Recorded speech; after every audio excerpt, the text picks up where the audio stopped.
Today we have another special episode of No Cost Extension, a glimpse of 3 insightful conversations we've had about the value in serving with and for dignity. A lot of the conversations we have had on this show have been about the work that NGOs do with communities that grapple with a deep-rooted legacy of oppression and the ways in which this oppression manifests in every economic and socio-political facet of their life.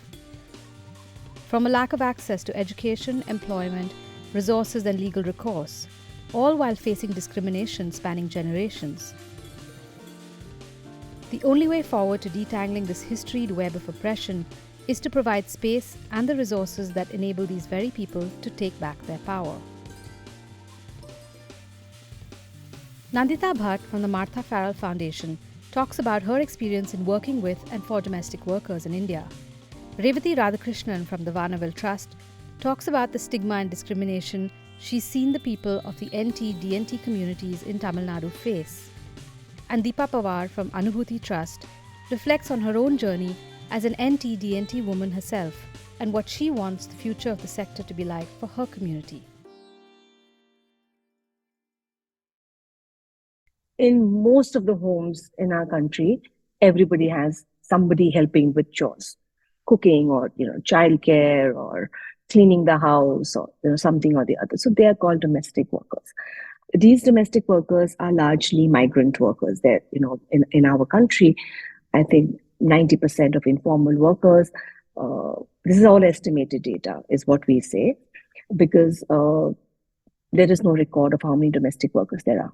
No formal recognition of them. There is no formal recording of them. There is no form that they sign, no card that they get as a labor. They're not recognized as labor. So they're just women. And of course, because women are used to doing household work, this becomes an extension of that, what they're doing at home. There is no signing of a contract. There is no formal interview. And there is nothing which stipulates the amount of salary that you should give. There is no stipulated hours off and days off. There could be part-time who come in to do one particular task and go away, or they could, come for half a day, or they would be 24 hours. They would live in that house with the family. Then the question of how much rest, where are they sleeping? The dignity really is questioned. Sometimes you don't have a bed, you have to sleep on the floor. Some of them are sleeping in the kitchen on the floor, under a table, under the dining table. And besides all of this, no access to washrooms and bathrooms, different plates, different crockery, that indignity is another level. There is only one law right now which uses the word domestic worker, and that is the Sexual Harassment at Workplace Act, which says domestic workers are employees. I remember in initial years of our work, one of the domestic workers was physically assaulted by one of her employers. She was scratched and beaten and stamped upon, and it was just horrendous. What she went through. The first time domestic workers came together, there were about 300 domestic workers and their families came together. First time they were asking these questions. They were saying, "Can you take action against the person who has done this?" They were not asking for much. The police come and then they start asking for their paperwork. Where are you from? Show me your papers.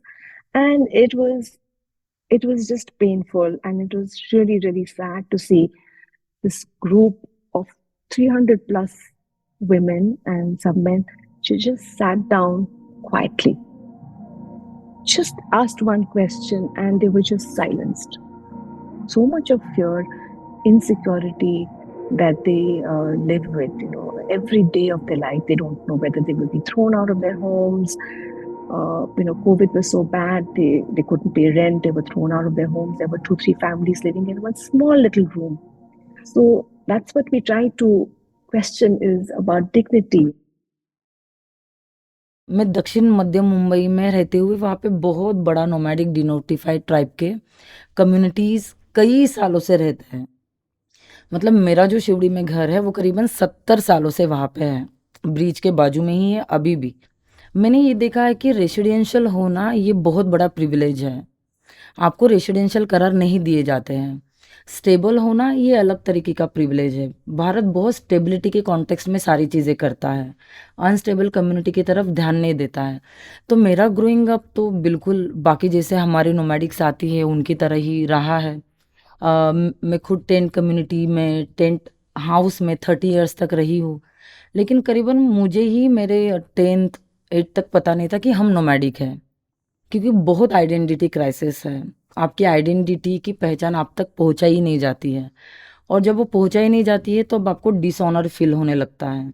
तो मुझे भी अपनी community के बारे में as such जब मैं upbringing stage में थी, एडोलेसेंट थी, बहुत कनेक्शन फील नहीं होता था, क्योंकि मेरे स्कूल में कॉलेजेस में शायद मैं ही बहुत अलग थी। और जैसे मैंने कहा, अलग होना काफ़ी अजीब होना करार दिया जाता है। मैं अपने पापा का हाथ बटाती थी। हमारी सारी बहनें, और मैं ही नहीं, मेरे कम्युनिटी के सारे बच्चे जो है वो अपने ऑक्यूपेशन के अंदर हाथ बटाते हैं।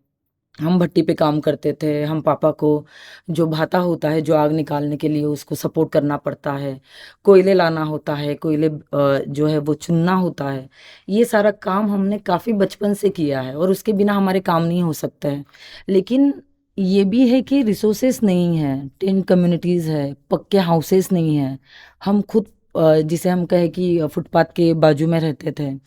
तो मैंने ये काफ़ी देखा है कि जिन चीज़ों के लिए कम्युनिटी जिम्मेदार नहीं है, उसके लिए काफ़ी पावरफुल वॉइस उनको ही रिस्पॉन्सिबल ठहराता है। लैंड अवेलेबल नहीं है, कचरे के बाजू के लैंड, टॉयलेट के बाजू के लैंड, इसी तरह के लैंड इन कम्युनिटी के तरफ आते हैं। तो लोगों को देखने का नज़रिया ये हो जाता है कि कम्युनिटी इस तरह की है। लेकिन बात ये है कि हमने डिस्ट्रीब्यूशन में जो भी बचा है वो एंटी डीएनटी तक छोड़ा ही नहीं है। ये बहुत ज़्यादा केयर करते हैं अपने पाल का, अपने टेंट का।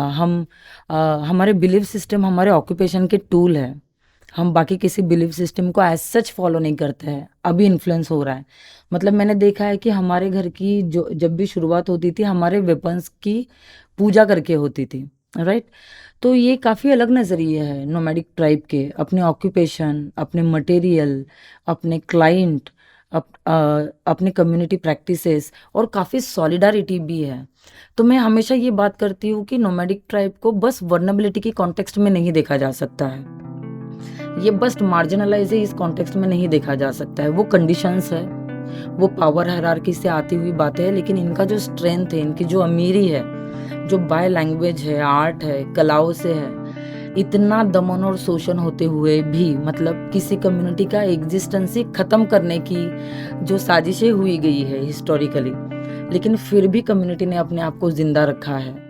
औरतों ने जिंदा रखा है, खास तौर पे इनकी भाषाएं औरतों ने जिंदा रखी है। तो मेरा अपब्रिंगिंग जो है वो पहले बहुत डार्क गया है, जहाँ पे मेरा एजुकेशन, शायद मैं 12th में थी, कॉलेज में सेकंड थी, लेकिन मेरा एजुकेशन 7 ईयर गैप हो गया। तो मुझे लगा शायद इसके लिए मैं ही कारण हूँ, हम काबिल नहीं हैं, हम नाकारे हैं। The NT-DNT-SNT complex comprises of 10% of Indian population, which is 140 million people, and they will certainly be more than that because they are not enlisted in census. Those communities' name doesn't exist in your schedules. And the biggest problem of this is they can't get a community certificate, which in this country is very, very important if you have to access public schooling, because you get scholarships based on that, because they need to give a report to the government saying this many students are SC, this many students are ST, this many students are MBC. And these people don't have the means to go to the RDO office and get a community certificate. There are 4 districts in Tamil Nadu where the district administration has completely said, no, we will not give you any certificate. This person, Murugan in Krishnagiri, he's fought this battle for 20 years to get community certificate for his sons, and till date, he hasn't got it. And the district has given a written letter saying, we will not give you a community certificate because you are not this. His 2 sons, one is Madesh, was refused admission because he didn't have a community certificate, was on the verge of killing himself.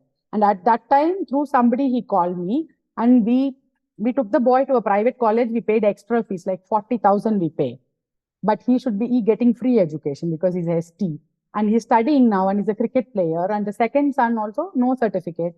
We put him in an engineering college. There's so much discrimination based on these community certificates outside the schools. And inside the schools, the stigma our kids face, I can't even list here because it just breaks my heart, you know. I have personally witnessed how the teachers treat our children, other children treat our children, and how many girls drop out in the 8th standard, 9th standard. This Narikuravar community, generally in common culture, there is this eroticized female figure of a Narikuravar woman, you know, that's been peddled forever and ever. And when these Narikuravar girls go to school around 8th standard, 9th standard, the boys start calling them certain really bad names, and most of them drop out. Like last year, we had a child dropping out at 10th, very bright child, but she just didn't go back because she just couldn't handle it. And I can't even complain against this boy because it's not even a crime, it's a cinema dialogue, but it's so loaded. So the stigma inside the school and the lack of community certificate that keeps them out of school is one of the biggest crises that these communities face. Slowly in the last 20 years, a movement has been built by themselves. The community itself came together and they have formed a coalition and they are fighting their issue. धीरे धीरे जब मैं एक दलित movement के पास आई, काफ़ी icons को पढ़ने लगी, फेमिनिस्ट और दलित एंगल, आदिवासी एंगल से जब मैं अपनी हिस्ट्री जानने लगी, तब मुझे लगा कि बहुत ज़्यादा है यहाँ पे, जो हमें ढूंढने की ज़रूरत है, उसको फिर से रिफ्रेमिंग, रिविजिट करने की ज़रूरत है। अच्छी बात है कि चीज़ें बहुत अच्छे से भी चेंज हो रही है। हमारे पास काफ़ी यूथ है NTDNT से जो आगे आके अपना एजुकेशन करना चाह रहे हैं, वो अपना हिस्ट्री क्लेम करना चाह रहे हैं। क्लाइमेट चेंज के अंदर हमारा एजेंसी क्या है, पर एनवायरमेंटल जस्टिस के अंदर हम कहाँ पे लोकेट करते हैं, ये बातें वो कर रहे हैं। अनुभूति की शुरुआत 2016 में टेक्निकली रजिस्ट्रेशन के साथ हुई है, लेकिन 2014 से ही छोटा मोटा काम करना हमने शुरू कर दिया था। बहुत ज़्यादा मूवमेंट फ्रेमवर्क में हमारा काम चलता है। मतलब वो डिफरेंट एक हो सकता है कि लोग जो है वो एक साथ के प्रोसेस में तैयार होते जाएंगे, वो अकाउंटेबिलिटी फील करेंगे, वो उनके कंट्रीब्यूशन के लिए आगे आएंगे और वो जहाँ से भी वो आए हैं वहाँ पे वो क्या कंट्रीब्यूट कर सकते हैं। तो हमारा कम्युनिटी लीडरशिप हो, यूथ लीडरशिप हो, वीमेन के मंच हो, वहाँ पे बहुत ज़्यादा ये काम जो है वो चलता है कि एक तो कॉन्स्टिट्यूशन लीडरशिप कि संविधान हर किसी का है, देश किसी एक का नहीं है। संविधान को क्लेम करना बहुत ज़रूरी है। कॉन्स्टिट्यूशन एक्सेसिबिलिटी के लिए हमें आगे आना होगा और बार बार मंच लेके वो बात करनी होगी, क्योंकि लैंड के ऊपर आप कोई कागज़ का टुकड़ा ओनरशिप में दिखा नहीं पा रहे हो, तो उससे जुड़े हुए सारे आपके फंडामेंटल सर्विसेज हैं। तो वहाँ पे कॉन्स्टिट्यूशन एक्सेसिबिलिटी क्या रहेगी, उसका संबंध SRHR से क्या है, डिज़ास्टर रेजिलियंस के अंदर आपका एजेंसी और आपके राइट्स क्या है, मेंटल हेल्थ ये आपका न्यूनगंड या आपकी कमतरता नहीं है, तो एक पावरफुल सिस्टम का आपके ऊपर होता इम्पैक्ट क्या है। और यस, अगर हम डिटोरिएट करते हैं तो हम कहाँ रिसोर्सेज के लिए जा सकते हैं। करियर लीडरशिप को हम फिर से दलित और बहुजन एंगल से देखते हैं। जैसे कोई कहेगा इंजीनियरिंग करो, कोई कहेगा MBA करो, हम कहेंगे टिके रहो, गिल्ट मत करो, सुसाइडल थॉट आते हैं तो आके बात करो, आपको कोई लास्ट बेंच पे बिठाता है तो आपकी गलती नहीं है, आपको कोई अगर आपके ऑक्यूपेशन पे से चिढ़ाता है तो आपकी गलती नहीं है। तो ये गिल्ट निकालना जो हिस्टोरिकल है, सोशल गट्स तैयार करना करियर के अंदर, डिफरेंट यहाँ पे ये है कि सिर्फ एक्टिविटी नहीं है, सोच काफ़ी डिफरेंट है। हम कुछ लेके नहीं जा रहे हैं, हम साथ मिलके बना रहे हैं। So I think an important lesson that I have learned and is also learning to listen and learning to share the space and to learn from others, right? So I cannot decide what would work for for that level playing field. How do I bridge that gap? I cannot decide for you. You have to tell me. And so I provide the space, the equal space.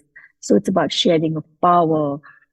It's about respect. It's about dignity. It's recognizing your own experiences. And it doesn't matter if you're an adult or you're a child. I think each one is capable of deciding what they want in their life, how they want it. And I think we need to bring in more of these practices where we really learn to listen. And of course, it's just time taking. It is time taking. It takes, there's patience. all of that. But in this really fast world where everything needs to be done in a small capsule, sometimes these essential elements get left out. So one of the things that we do is, we really, really try to keep communities right at the center of everything that we do. Every project that is designed, every program that is designed, to ask, is this really what you require? Is this really what is needed? तो ये बात तो मेरे काम ने मुझे सिखाई है कि जिनके अनुभव है, जिनके एक्सपीरियंसेस है, पेन है, वो बेटर बहुत ही ज़्यादा काम कर सकते हैं। वो उस तरह की लीडरशिप जर्नी जो है वो क्रिएट कर सकते हैं। मुझे लगता है वहाँ पे एजेंसी है, वहाँ पे लोगों की लिबर्टी है। लोगों के सवाल लोग इतने बेटर तरीके से जानते हैं कि उसको छुड़वाने के पूरा जो ब्रिज मेकिंग है वो लोग कर सकते हैं, इसका कॉन्फिडेंस है। ऐसे ज़रूरत भी नहीं कि लोगों को हम सिखाएं, लोग वो जानते हैं। मूवमेंट का बेस ही वो है कि आप किसी के टीचर मत बनो। लोगों के पास उनका इतना नॉलेज है, बस वो नॉलेज अंडरस्टैंड करने के लिए आपको आपका दिलदारपन और जिगरबाजपन बहुत बढ़ाना पड़ेगा और जाके देखना पड़ेगा। अनुभूति जैसे ऑर्गेनाइजेशन का काम है कि आप फैसिलिटेशन करो, आपके पास जो रिसोर्सेस है वो कंट्रीब्यूट करो। उनको जो चाहिए, मेंटरिंग चाहिए, सपोर्ट चाहिए, कैपेसिटी बिल्डिंग चाहिए, आपको जो लगता है कि आप साथ मिलके कुछ कर पाओगे, वो जिसे हम कहें कि बार बार हाथ में हाथ मिलाकर करने का इक्वल काम है, वहाँ पे कुछ हायरार्की नहीं है, तभी वो हो पाएगा। Because we know that it's a group that is disadvantaged, experiencing harassment. We had certain ideas in our mind that we would like to do it like this. But once we had that one conversation, and we met other stakeholders, we met unions, we met civil society organizations, and everybody had their own ideas. But when we sat and talked with the domestic workers, then they said all this is not going to work. None of it is going to work. 1.5 years it took just to build trust. मैं गए महीने में ही मेरे एक दोस्त से बात कर रही थी और हम बात कर रहे थे कि क्या अप्रोच होना चाहिए और हम आगे जाके क्या अकाउंटेबल महसूस करें एज फंडर। तो मुझे लगता है कि जैसे ट्रस्ट बेस्ड फंडिंग है, ये थोड़ा आगे जाके एक स्टेप में भी हो सकता है कि अगर NTDNT कम्युनिटी का है, आदिवासी कम्युनिटी का है, तो ये पूरी कम्युनिटी का क्रेडिट है। इन्होंने एनवायरनमेंट को बचाया है, जो सांस मेन स्ट्रीमिंग ले रहा है, इन्होंने रिसोर्सेज ऑक्यूपाई नहीं किए हैं, जो रिसोर्सेज इनके पास जा रहे हैं। तो ये थोड़ा सा एक मूवमेंट स्टेटमेंट हो सकता है जहाँ से मैं आती हूँ कि जो भी रिसोर्सेज आएंगे वो हम वितरण कर रहे हैं, डिस्ट्रीब्यूशन कर रहे हैं, ऑब्वियस बहुत ज़्यादा अच्छी चीज़ है, लेकिन आगे जाके शायद इसको हमें एक ह्यूमन पर्सपेक्टिव से देखना पड़ेगा, राइट, जिसे हम कहें कि मानवीय मूल्यों से और ज़्यादा क्रिटिक कर पाएंगे हम आने वाले 5-6 सालों में कि अभी हम विश्वास रखने तक आए हैं, राइट, उतनी हम हमारी डेयर बना रहे। हो सकता है 6-7 सालों में हम वो लैंग्वेज तक आए कि ये तो क्रेडिट है, ये लौटाना है लोगों को। Thanks for listening. If you'd like to know more about our work or work of any other guest or the Rebuild India Fund, please go to the website dasra.org/NCE, where we've got show notes, links, and much, much more. You can also go to the Rebuild India website at rebuildindiafund.org. No Cost Extension is produced by Vaka Media.